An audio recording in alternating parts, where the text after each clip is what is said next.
National health family survey report के मुताबिक 31.8% महिलाओं की 18 साल से पहले ही शादी करा दी गई। फिर भी असम का बाल विवाह जैसा मुद्दा सुर्खियों में ज़्यादा नहीं आता। इसी मुद्दे को गहराई से जानने के लिए हम बात करेंगे प्रेरणा चंग काकोटी से। प्रेरणा गुवाहाटी असम में एनजीओ चलाती है जिसका नाम Assam centre for rural development है। ACRD एनजीओ जो है बाल विवाह, बाल शोषण, बाल श्रम, बाल तस्करी जैसे मुद्दों पे काफ़ी वर्षों से काम करती आ रही है। आइए प्रेरणा से बात करें और उनके अनुभव से इस मुद्दे को अच्छे से जानने की कोशिश करें। प्रेरणा, असम में चाइल्ड मैरिज जो है एक बहुत बड़ा विषय का कारण रहा है, काफ़ी सालों से चलता आ रहा है, आज की बात नहीं है और अभी भी एक बहुत बड़ा इशू है। अगर 2011 के सेंसस को अगर हम लें तो लगभग 2 लाख से भी ज़्यादा बच्चों की अभी तक शादी हो चुकी है जो 18 साल से नीचे हैं। असम की जब बात आती है तो इतना वो सुर्खियों में क्यों नहीं रहता जितनी बाकी स्टेट्स ज़्यादा न्यूज़ में होता है? दरअसल असम में जो चाइल्ड मैरिज और ये बाल विवाह का जो मुद्दा है, ये जैसे कि आपने बोला कि बहुत सालों से ये चल रहा है, ये एक प्रथा जैसा है। लेकिन जो चाइल्ड मैरिज का अंडरस्टैंडिंग है हमको, जो नॉर्दर्न स्टेट्स में शायद ज़्यादा प्रेवलेंट है, जहाँ पे कम उम्र में बेटियों को शादी करवा देते हैं। हमारे यहाँ पे इलोपमेंट केसेस बहुत ज़्यादा होते हैं, जहाँ पे कम उम्र की लड़कियां लड़कों के साथ या काफ़ी उनसे उम्र में बड़े मेल के साथ भाग के शादी कर लेते हैं। और ये थोड़ा बहुत सोशल एक्सेप्टेंस भी है इसका। तो ये मुद्दा शायद इसके वजह से ज़्यादा लोगों में जो है ये सोच नहीं है कि ये एक मेजर इशू है या ये इसका इम्पैक्ट बहुत लॉन्ग टर्म बहुत ख़राब है। तो शायद इस वजह से ये ज़्यादा नेशनल लेवल में ये मुद्दा ज़्यादा उठा नहीं गया है या लोगों को पता नहीं चल पाया है। क्या रीजंस है, मूल कारण क्या है अभी भी चाइल्ड मैरिज का? एक तो है इलिटरेसी। पढ़े जो लोग पढ़े लिखे ज़्यादा नहीं हैं, उनके कम्युनिटीज़ में या उनके फैमिलीज़ में काफ़ी प्रेवलेंट है। क्योंकि जब घर वाले पढ़े लिखे हैं, वो अपने बच्चे का भी ध्यान रखते कि वो भी पढ़े। तो ज़्यादातर जो हम देखते हैं विक्टिम्स हमें मिलते हैं या जो इन्फॉर्मेशन मिलता है एकदम पढ़े लिखे नहीं होते हैं, काफ़ी गरीब होते हैं, बहुत गवर्नमेंट स्कीम्स शायद नहीं मिल एक्सेस कर पा रहे वो लोग या उनको जानकारी नहीं है ज़्यादा। और एक चीज़ जो बहुत मुझे लगता है बहुत क्रिटिकल फैक्टर है जब हमारे पास ऐसे केसेस आते हैं कि जब बच्ची भागती है किसी लड़के के साथ, कोई आदमी के साथ, वो प्यार के जो हम हमारा जो वहाँ पे हमने देखा है कि वो they look for care and protection and safety. So कभी ज़्यादातर जो फैमिलीज़ हैं जो मैंने बोला जैसे बहुत पुअर फैमिलीज़ हैं, they don't have access to any kind of government schemes और इलिटरेट फैमिली है। तो वहाँ पे फैमिली डायनामिक्स जो है हाउस होल्ड लेवल में जो है डायनामिक्स वो काफ़ी कॉन्फ्लिक्ट रिडन है, वायलेंस काफ़ी ज़्यादा रहता है वहाँ पे। जिसकी वजह से वो बच्ची वहाँ से वो एनवायरनमेंट से भागने के लिए, वो बचने के लिए या निकलने के लिए वो ये एक ज़रिया लेती है कि शायद मैं अगर इस लड़के के साथ भाग जाऊँ या इस लड़के के साथ या इस आदमी के साथ जाऊँ, शायद मुझे एक अच्छा एक लाइफ मिलेगा या एक ज़िंदगी मिलेगी या मुझे सिक्योरिटी मिलेगा या मुझे अच्छे खाने को मिलेगा। क्योंकि हमारे पास ऐसे भी केसेस हैं जहाँ पे 14 ईयर ओल्ड लड़की जो शायद उसको समझ ही नहीं है कि शादी का मतलब क्या है, लेकिन उससे काफ़ी उम्र में बड़े आदमी के साथ भाग गई है या रहने लगी है क्योंकि उसको खाने को मिल रहा है, क्योंकि उसका परिवार उसको वो प्रोवाइड नहीं कर पा रहा है। शायद एक मुट्ठी चावल ही उनको मिलना मुश्किल है। तो ये एक मेजर फैक्टर है। तो इसलिए हम लोग जब हमारे पास ऐसे केसेस आते हैं रिहैबिलिटेशन के लिए या हमारे पास ऐसी बच्चियों को भेजते हैं काउंसलिंग के लिए, तब हम ये जब 2-3 दिन बात करते हैं या एक हफ्ते भर ऐसे एक over a period of time जब बात करते हैं तो हमें पता चलता है कि उनका एक्चुअली प्राइमरी जो नीड्स होते हैं, एक होता है एक बच्चे का सेफ्टी, सिक्योरिटी, लव, अफेक्शन, वो ढूंढ के वो निकलते हैं घर से। Okay, right right. तो जैसे कि आपने कहा कि हाँ, अब हम रिहेबिलिटेशन के बारे में बात करेंगे, तो ये क्वेश्चन उसी के अंदर ही आएगा। अगर जैसा आपने कहा कि आप लोग पूरी फैमिली को काउंसिल करते हैं, ना कि विक्टिम को, क्योंकि कंड्यूसिव एनवायरनमेंट होना चाहिए उस बच्चे की जब वो Definitely. वापस जाए, अदरवाइज वो रिहेबिलिटेशन ही फेल है। जब कोई लड़की बहुत कम उम्र में शादी करती है, नाबालिग उम्र में शादी करती है, विक्टिम बनती है चाइल्ड मैरिज की, और उस शादी में जो उसकी अभी जो एक्सपीरियंस रहते हैं, जो डोमेस्टिक वायलेंस हो गया, फिर मिसकैरेज हो गया, फिर हेल्थ इश्यूज हो गया, फिर मेंटल इमोशनल जो भी ट्रॉमा हुआ बाद में, अगर उसको कोई सपोर्ट चाहिए इन द फ्यूचर, अगर वो इस मैटर को रिपोर्ट करना चाहे बहुत बाद में, तो सिस्टम या आप लोग जो एनजीओज कैसे उनको हेल्प प्रोवाइड करते हैं? क्या बाद में कंप्लेंट करने से भी उनको वो सपोर्ट मिल सकता है जो एक बच्ची को मिलता उस टाइम पे? और दूसरा मेरा क्वेश्चन ये भी है कि कितना क्रिटिकल रहता है एनजीओज के लिए डील करना चाइल्ड मैरिज के विक्टिम्स को, जब आपको रिहैबिलिटेट करने के लिए अपने सेंटर में लाते हैं? फैमिली रीइंटीग्रेशन पे अभी गवर्नमेंट बहुत फोकस कर रही है, कि जैसे आपने डिस्कशन में बताया कि गवर्नमेंट चाहती है कि बच्चों को उनके घर भेज दिया जाए, डी-इंस्टीट्यूशनलाइजेशन। हाँ, यस। वो कितना सेफ है, नहीं है? तो आप इस पे क्या कहेंगे? हाँ, पहला तो ये है कि एक तो है जब एक बच्ची को भेजते हैं हमारे यहाँ पे, तो काफ़ी बारी मैंने जैसे बताया काउंसलिंग करके उनको भेज दिया जाता है।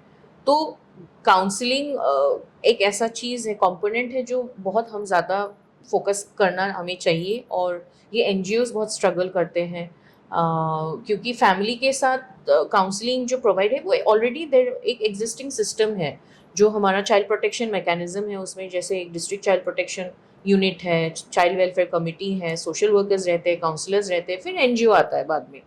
तो ये जो चेन है उसी में अगर वो काउंसलिंग जो सर्विसेज है प्रोवाइड कर सकते हैं फैमिली को काउंसलिंग, बिकॉज ये एक लॉन्ग टर्म प्रोसेस है, एक काउंसलिंग से कुछ बदलने नहीं वाला है। तो पहले तो वो विक्टिम को रीइंटीग्रेट करने से पहले या रिहैबिलिटेशन के वक्त एक तो है वो उसका फैमिली एक हिस्ट्री, एक एनालिसिस करना चाहिए, वो फैमिली का एनुअल इनकम कितना है।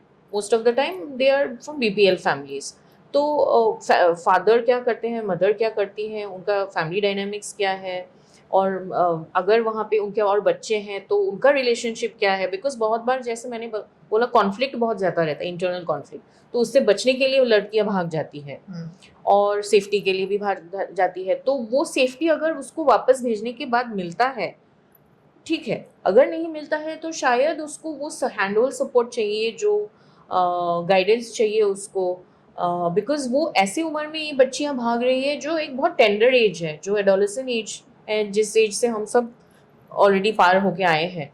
तो उस वक्त वो जो पेरेंटल गाइडेंस होता है वो काफ़ी बारी नहीं मिलता है। तो इसमें एनजीओज का एक पार्ट है, but also because NGO cannot be the sole person, authority responsible for a child, so it's a community ownership hona hoga. So when we talk about community ownership, we have to take into consideration the role of the school also. If the girl has been, लड़की अगर school में पढ़ती थी, क्योंकि काफ़ी बारी लड़की पढ़ती है, प्राइमरी लेवल तक पढ़ी है, एलिमेंट्री लेवल तक, but after 5th 6th standard वो शायद ड्रॉप आउट हो गई है क्योंकि वो भाग गई या उसको पढ़ाई कंटिन्यू कुछ कारण की वजह से नहीं कर पाई।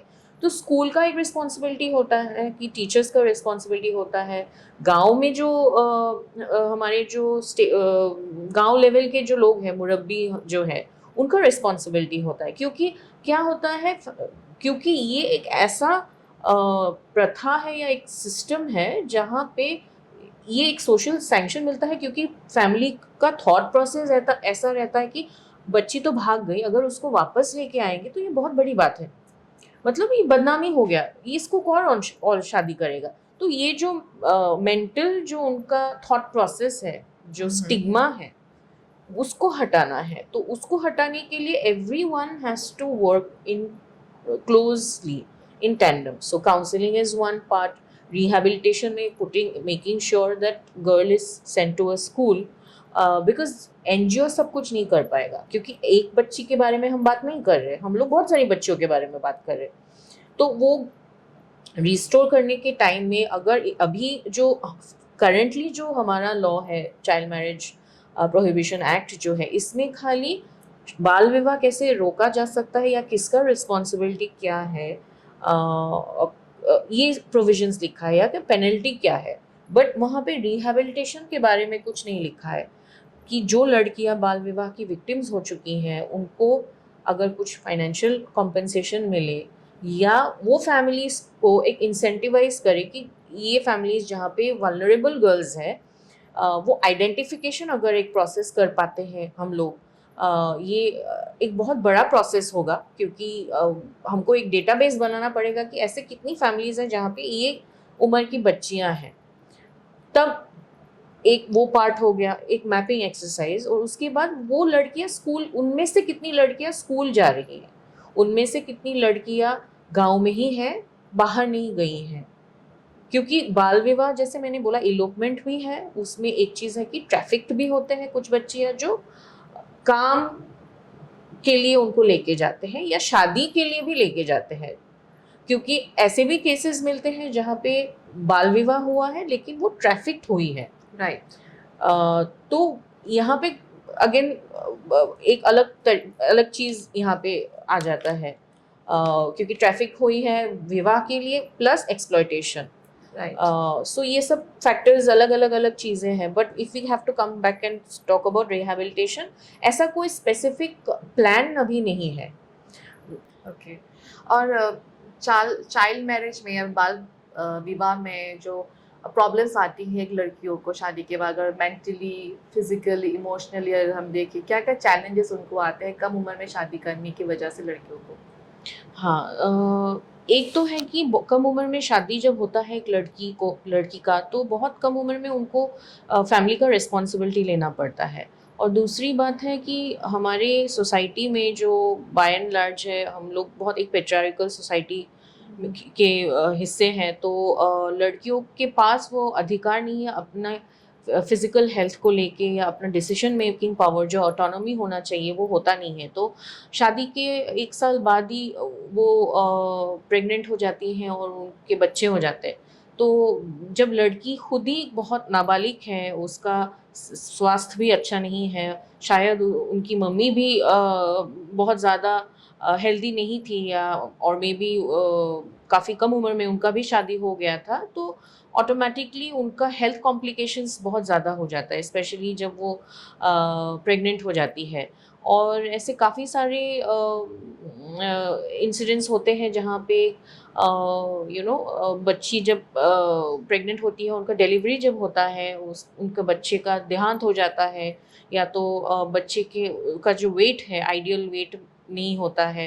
तो ये एक हेल्थ इशू हो गया है, और मतलब हेल्थ पर्सपेक्टिव से अगर हम देखें, और इसके अलावा काफ़ी साइकोलॉजिकल एक इम्पैक्ट रहता है लड़कियों के ऊपर, क्योंकि जो उम्र में उनको स्कूल जाना चाहिए, जो उम्र में उनको खेल कूदना चाहिए, या जिस उम्र में उनको पढ़ाई में ध्यान देना चाहिए, अपना ज़िंदगी के बारे में आगे बढ़ने के लिए सोचना चाहिए, उस उम्र में वो घर का रिस्पॉन्सिबिलिटीज़ लेने में मजबूर हो जाते हैं, अपने हस्बैंड को देखभाल करने में, अपने इन-लॉज़ को देखभाल करने में, और बच्चे बड़े करने में।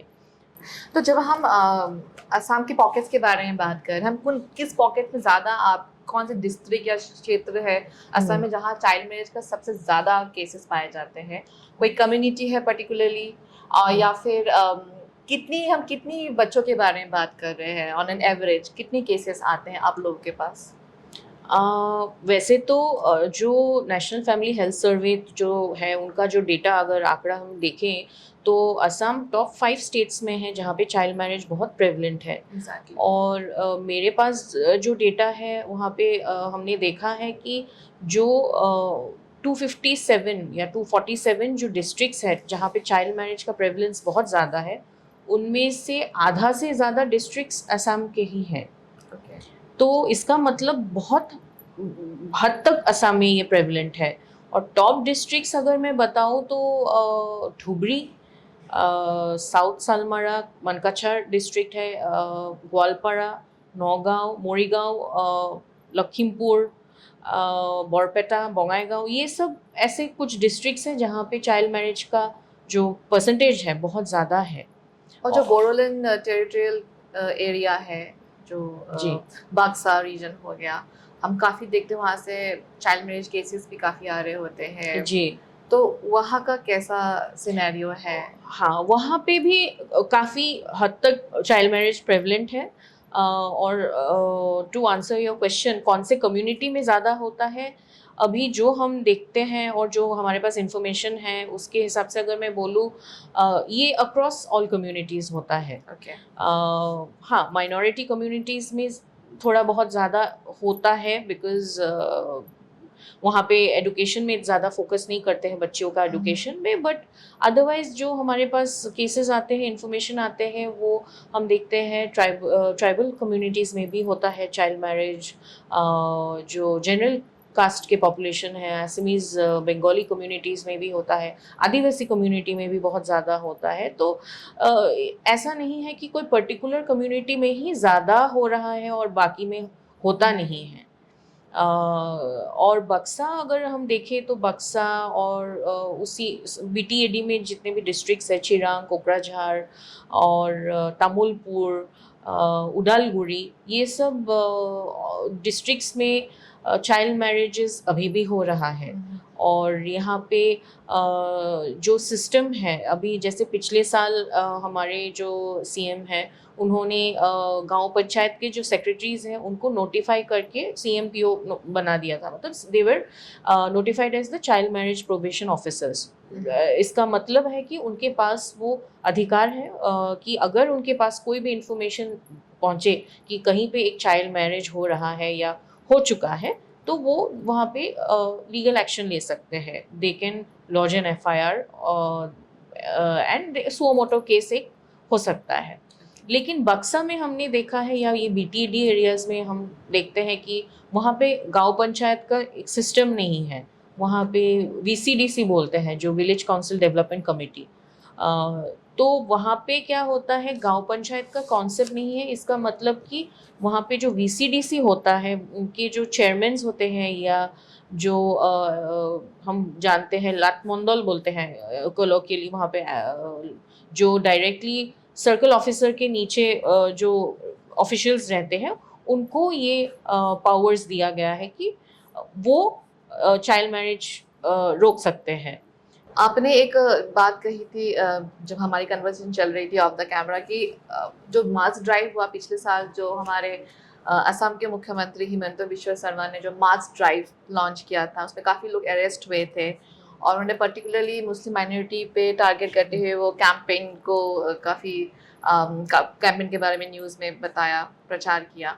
अ, आपको ऐसा लगता है कि जिस तरह से वो कैंपेन हुआ, जिस तरह से उन्होंने एक पर्टिकुलर कम्युनिटी को टारगेट करते हुए campaign launch, there were many good intentions behind it of course, और चाइल्ड मैरिज जो है रुकना चाहिए, तो आपको लगा वो तरीका सही था करने का?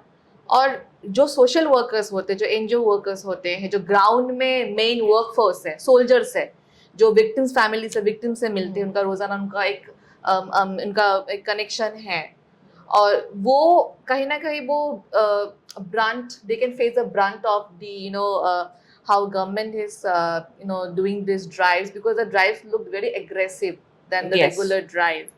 So what do you have to Yeah, say as an NGO person? See, like I said, we welcome this initiative because बहुत साल से हम लोग काम कर रहे हैं, तो ये तो चाइल्ड मैरिज का जो प्रॉब्लम है ये हमको पहले से ही पता था। बट ड्राइव जब हुआ था तो बिकॉज ये किसी को पता नहीं था ऐसा ड्राइव होने वाला था। तो तो इस एनजीओस को भी खबर नहीं थी असम में जितने भी officially there was no statement before the drive took place, but Okay. Of course ऐसे मतलब कुछ एनजीओस को पता था, क्योंकि हम लोग पुलिस के साथ काफ़ी क्लोजली काम करते, तो हमें पुलिस हेडक्वार्टर्स से थोड़ा इन्फॉर्मेशन था हमारे पास कि एक ड्राइव होने वाला है, और हमारा ओपिनियंस भी लिया गया था। But it is a very, मैं नहीं बोल सकती वो गलत है या सही है, क्योंकि जब ड्राइव हुआ था ये मुझे जहाँ तक लगा कि ये एक कॉन्शियस डिसीजन था to create a fear. And sometimes मुझे लगता है कि एक डर बिठाने का ज़रूरी है, क्योंकि जब तक लोगों को लॉ के बारे में या अरेस्ट होने को, when there is no fear of law, people don't stop. So I will not comment much on the minority because, like I said in my previous statement, that ये prevalent खाली minority communities में नहीं होता है. There are it is across all communities.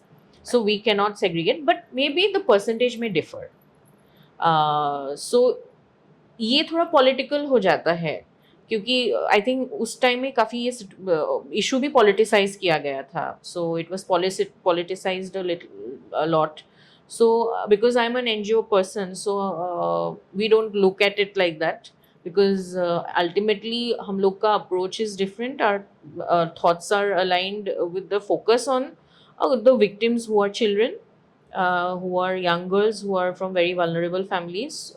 But yes, it was a very aggressive campaign, which was much needed. But at the same time, maybe there should have been a better plan to reintegrate those victims.